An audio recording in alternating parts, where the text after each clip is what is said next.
Alors, voici votre célèbre journaliste qui vous revient de Berlin.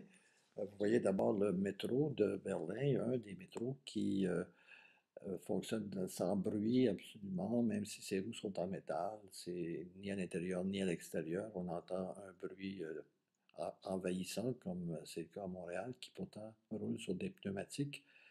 Euh, Bon, il faut dire que le circuit de transport à Berlin est d'une complexité extraordinaire, mais en même temps très simple à utiliser. Tout est intégré, tout est très, très bien indiqué. C'est très agréable d'emprunter les transports en commun. Bon, je voudrais simplement vous dire que j'ai pris un des autobus de la ville, là, un autobus normal, mais qui fait le parcours touristique sans que ça soit, disons, guidé. Et ça permet de faire un tour de la ville touristique sans, disons, pour nous permettre d'identifier des points auxquels on voudrait revenir. Alors, c'est vraiment intéressant. Alors, je vous parle en même temps que je vous montre des photos là, que j'ai prises de l'autobus. Ici, évidemment, c'est le Bodenstad. Il y a aussi la porte Brandebourg, qui est un endroit absolument là, magique. Je vais vous en parler un peu plus tard.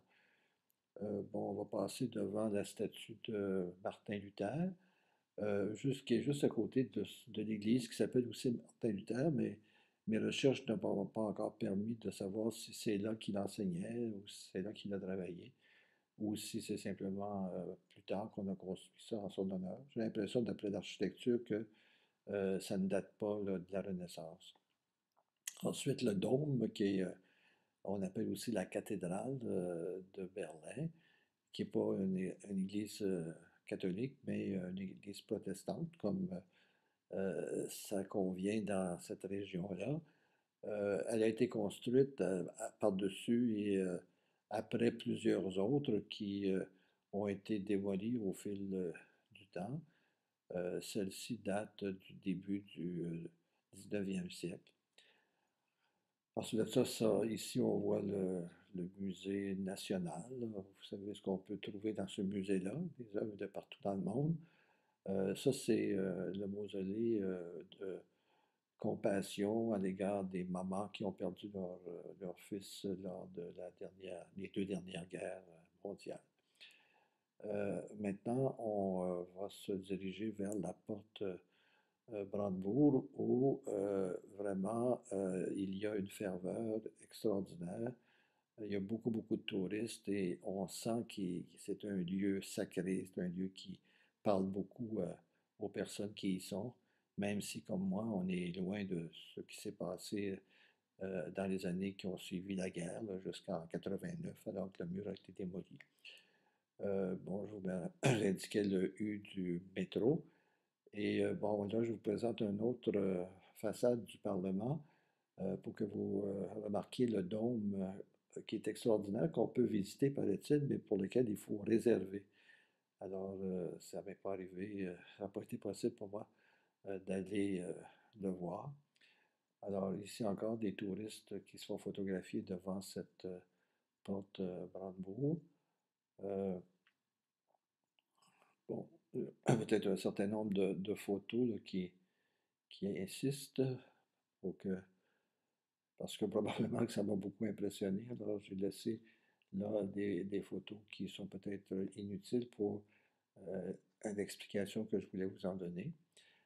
Autour de ça, bien, il y a la place de Paris, qui est bon, un édifice récent. Évidemment, tout ce qu'il y a sur la ligne où était le mur a été reconstruit complètement. Alors, c'est tous des édifices récents. C'est sûr que c'est le cas de beaucoup d'endroits dans Berlin qui a été quand même beaucoup démoli. Alors, les grands boulevards qu'on voit, tout ça, c'est des maisons qui datent des années 50-60, donc après la reconstruction, après la guerre. Euh, bon, j'ai été un petit peu étonné de voir à la place de Paris le drapeau du Québec. Alors, il y a une maison du Québec là.